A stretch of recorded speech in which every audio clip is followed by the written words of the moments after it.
हमारे शर्मास ब्लॉग हम फिर आ गए हैं एक नए ब्लॉग के साथ। आज है शिवरात्रि। आप सभी को शिवरात्रि की हार्दिक शुभकामनाएं। और भगवान जी महादेव आपके और मेरे हम सब के घर में अपना आशीर्वाद बनाए रखें। तो आज है मेरा फास्ट, आहिद का भी फास्ट और डुगू का भी फास्ट है खाने वाला, और हम कर रहे हैं तैयारी। आई होप आप लोगों की सबकी पूजा हो गई होगी और हम बस पूजा करने जा रहे हैं। एंड आई होप कि आप सब मस्त होंगे, अच्छे होंगे, स्वस्थ होंगे। हम लोग भी अच्छे हैं, लाइफ बहुत मजे में चल रही है। यहाँ पे हम पूजा के लिए थाली तैयार कर रहे हैं। आप ये फूल वगैरह भी डाल दो ना इसमें, एक माला और है और खुले फूल साइड में यहाँ पे रख दो। यहाँ पे हमने पूजा की तैयारी कर ली है और ये हमारी डुगू जी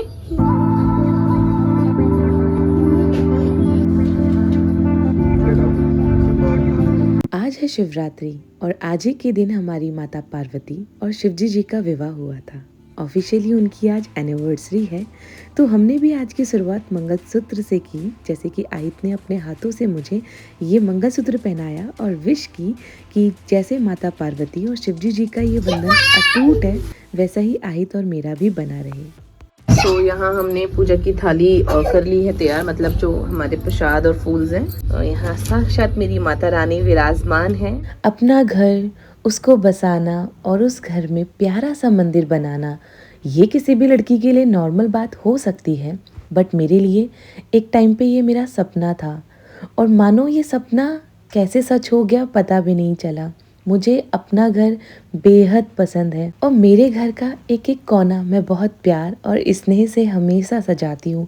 खासकर ये जो प्यार है और जो एक्साइटमेंट है वो और भी बढ़ जाती है जब कुछ इस तरीके के त्योहार आते हैं। जैसे कि आज है महाशिवरात्रि, तो आज के दिन आहित और मैंने दोनों ने फास्ट लिया था और लकीली आज संडे था, तो आहित और मैंने साथ ही में फास्टिंग करी और सारी पूजा की रिचुअल्स हमने साथ बैठ के करी। तो काफ़ी ही स्पेशल शिवरात्रि हो गई थी हमारे लिए। हो सकता है कि आप में से बहुत लोगों को ना पता हो कि आहित और मैं शादी से पहले एक दूसरे को जानते थे। हमारी लव मैरिज है।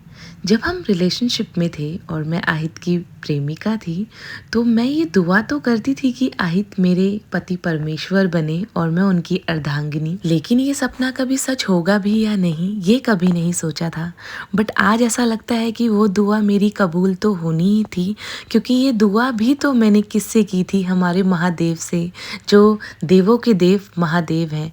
और कहते हैं सच्चे दिल से अगर महादेव से कुछ मांगा जाए तो आपकी झोली कभी खाली नहीं रहेगी। यकीन मानना, जितनी सिंपल, सोबर और हैपनिंग लाइफ मेरी आज आप सभी को दिखती है, इसकी शुरुआत बिल्कुल विपरीत थी। लाइफ में बहुत से दौर ऐसे आते हैं जो आपको पार करने ही होते हैं। आहित और मैंने सोचा था कि जब हम हमारे बारे में हमारे घरों में बताएंगे तो वो पल और वो समय बहुत अलग होगा। लेकिन जब वो समय आया तो वो ऐसे आया मानो जैसे हमारे ऊपर तो समस्याओं का पहाड़ टूट पड़ा हो। समझ नहीं आ रहा था कि कैसे हैंडल किया जाए। मेरी तो सारी दुनिया ही हिल चुकी थी, पर एक चीज़ थी जो स्टेबल थी, वो था मेरा विश्वास मेरे महादेव, मेरे गोयलजी और मेरे परमात्मा पर। उन्होंने ही मुझे उस समय पर खड़ा रखा और ये मेरे अंदर विश्वास जगाए रखा, तो डर मत, मैं तेरी परीक्षा ले रहा हूँ, बट मैं साक्षात तेरे साथ खड़ा हूँ, स्वयं तेरे मम्मी और तेरे पापा के रूप में। और जो तूने अपने लिए वर चुना है, ये तेरे लिए ही बना है और तेरा ही है, तो तू डर मत। मुझे परीक्षा तो तेरी लेनी ही होगी और तेरे मम्मी और तेरे पापा तेरे साथ तेरा हाथ थाम के खड़े हैं, तो डरने की तो कोई बात ही नहीं है। दुनिया में कोई भी कपल जब अपने बारे में अपने घरों में बताता होगा तो दिक्कतों का सामना तो करना ही पड़ता होगा, बट जो आहित और मैंने देखा वो किसी को ना देखना पड़े। लेकिन उस पहाड़ से बड़े मुसीबत के समय पर भी जो सबसे अनमोल चीज़ थी वो था मेरे मम्मी और पापा का आशीर्वाद और सपोर्ट, जो उन्होंने तब से लेकर अब तक मुझ पे बनाया हुआ है। मैं मम्मी पापा के बिना कुछ भी नहीं। आज मैं जो भी हूँ सब उनके आशीर्वाद और कृपा से हूँ। मैं आज के दिन महादेव से यही दुआ करना चाहूँगी कि हे महादेव, मेरे मम्मी और पापा का जोड़ा हमेशा सलामत रहे, और जैसे मेरे मम्मी और पापा ने मेरा हमेशा साथ दिया है, मुझे भी इस काबिल बनाना कि जब जब मेरे मम्मी पापा को मेरी ज़रूरत हो, मैं जैसे वो मेरे लिए ढाल बन के खड़े रहे, वैसे ही मैं उनकी बैकबोन बन पाऊँ। मेरे मम्मी पापा ने जो भी त्याग, बलिदान और समर्पण मेरे लिए किया है, इसका कर्ज तो मैं आने वाले 7 जन्मों में भी नहीं उतार सकती, लेकिन मैं इस काबिल बनना चाहती हूँ कि मैं अपने मम्मी पापा के लिए सदैव ही निस्वार्थ खड़ी रहूँ। आज शिवरात्रि है। हर शादीशुदा लोग आज के दिन इस पूजा को जोड़े में ही करते हैं। मैं भी आहिद के साथ बैठकर एज अ जोड़ा ये पूजा कर पा रही हूँ। ये भी मेरे मम्मी पापा और महादेव का आशीर्वाद ही है। जीवन में इतना आगे आने के बाद कभी जब पीछे मुड़ के देखती हूँ तो लगता है कि ये सब इतना आसान भी नहीं था जैसे ये हो गया। महादेव ने मुझे वो सब तो दिया ही जो दुआओं में मैंने उनसे मांगा था। साथ ही उन्होंने मुझे वो सब दिया जो मेरे हक का था, मेरे नसीब का था और मेरे हित के लिए था। क्योंकि महादेव मुझसे इम्प्रेस तो खूब हुए होंगे, क्योंकि उन्होंने देखा होगा कि इतनी मुसीबतों के बाद भी ये लड़की हिली नहीं है और ना हिला है इसका मुझ पर विश्वास। सब कहते हैं मैं बहुत ज़िद्दी हूँ, हर चीज़ में जल्दबाजी करती हूँ। हाँ, मैं ज़िद्दी हूँ, पर अपने लिए, अपने हित के लिए कभी किसी का नुकसान ना चाहती हूँ ना करती हूँ। हे महादेव, आज इस पावन पर्व पर आहिद और मैं आपको साक्षात दंडवत प्रणाम करते हैं और परिपात करते हैं। आप हमारा ये परिपात नमन स्वीकार करें। हे देवों के देव महादेव, मैं और आहिद आपका दिल से शुक्रिया करते हैं इस सुखमय और मंगलमय जीवन के लिए। हे महादेव, आपका हाथ जोड़कर दिल से नमन कि आपने मुझे ऐसा वर और संतान का सुख दिया। हे नाथों के नाथ भोलेनाथ, आपका हर एक चीज़ के लिए दिल से शुक्रिया, धन्यवाद, जो भी आपने मेरे बिन कहे मेरे लिए की है। आज मैं आपसे फिर एक मनोकामना करती हूँ, जो ये आपने मुझे जीवन दिया है, इसमें आहिद और मेरा जोड़ा माता पार्वती और आपके भांति ही स्ट्रॉन्ग, प्योर और अमर रहे। आहिद और मेरे बीच में कभी भी कोई छल और कपट ना आए। हम एक दूसरे के प्रति प्रेम भाव ही रखें और एक दूसरे के लिए निष्पक्ष रूप से हमेशा खड़े रहें। हे महादेव, मेरे घर, मेरे शादीशुदा जोड़े और मेरे बच्चे को किसी की भी बुरी नज़र ना लगे, हमें उस बुरी नज़र से बचाना। हे नाथों के नाथ भोलेनाथ, मैं आपसे विनती करती हूँ कि किसी के भी बुरे व्यवहार, बुरे विचार और बुरे कामों से हमें दूर रखना।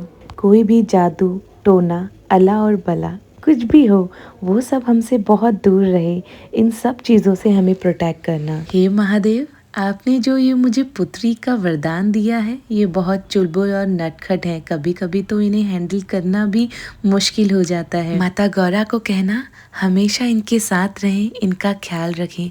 जहाँ मैं इनके साथ ना भी रहूं, वहाँ भी इनके साथ रहें, क्योंकि नटखट ज़्यादा है और समय थोड़ा सा ख़राब है। लो जी, महादेव से तो बातें करते करते समय का पता ही नहीं चला और पूजा भी काफ़ी अच्छे से हो गई।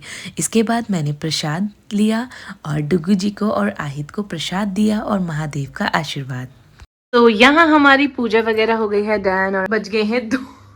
अब जाके हम बनाएंगे चाय या कॉफ़ी, जो भी आहिद प्रेफर करेंगे। वैसे मेरा मन कॉफ़ी पीने का है, वो पीते हैं और बस उसके बाद शाम की तैयारी करेंगे कुछ ना कुछ। और ये बैठ गए हैं यहाँ अपने सिस्टम पे। मैं बना रही थी कॉफ़ी और ऊपर से कांच का ग्लास तगड़ा तरीके से गिरा और मेरे पैर से कट लग गया। काफ़ी खून इसमें से निकल गया है, इतने छोटे से कट में से भी। बट ये है हमारी गर्मा गर्म आहिद की और मेरी कॉफ़ी। बिकॉज फास्ट है तो हम कॉफ़ी ले रहे हैं। और जो कांच गिरा था उसको सफा चट करके आ रहे हैं आहिद, बिकॉज कभी भी कुछ मेरे ऊपर गिर जाता है कांच वाच, पीछे से जाके ये तुरंत साफ वगैरह करने लगते हैं। और इनके शायद कमर में दर्द हो गया है तो ये रेस्ट कर रहे हैं। उसके सर पे लग गई आहिद डुगू के। Coffee, cheers. गर्मा गर्म व्रत वाले दिन कॉफ़ी। चेयर्स आप भी करो। अच्छा ये डुगू जी के लिए मैंने पराठा बना दिया, सॉल्टी पराठा, उसमें लगा दिया घी और तो अब ये खा रहे हैं पराठा। वैसे आहित ने चाय पी है तो उन्होंने कॉफ़ी पी है तो उन्होंने बोल दिया कि चाय कॉफ़ी अच्छी हो रही है। हम इतनी चाय पीते हैं ना कि कॉफ़ी मुंह से निकल ही नहीं रहा है। तो अब मैं भी देख लेती हूँ।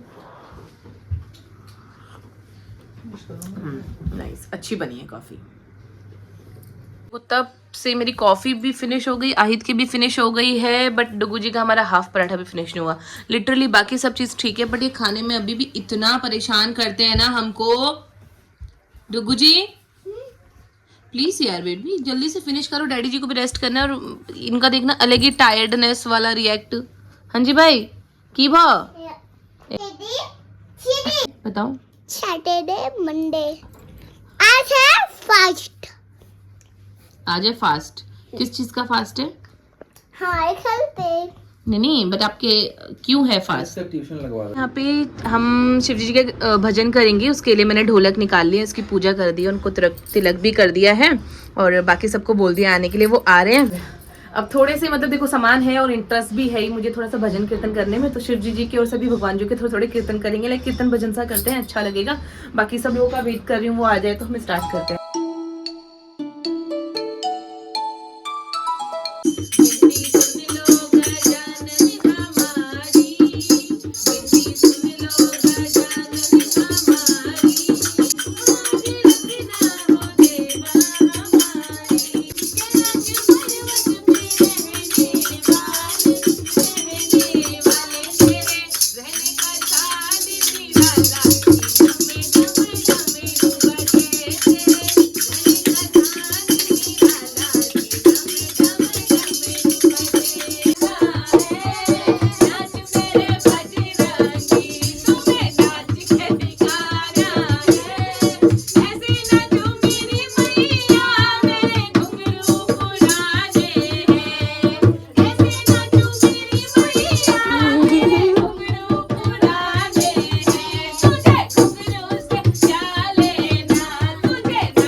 अभी के लिए इस व्लॉग में इतना ही। आई होप आपने व्लॉग को एंजॉय किया होगा। अगर किया है तो do like share and comment. जल्दी मिलूंगी आपसे एक नए व्लॉग के साथ। तब तक के लिए बाय एंड टेक केयर।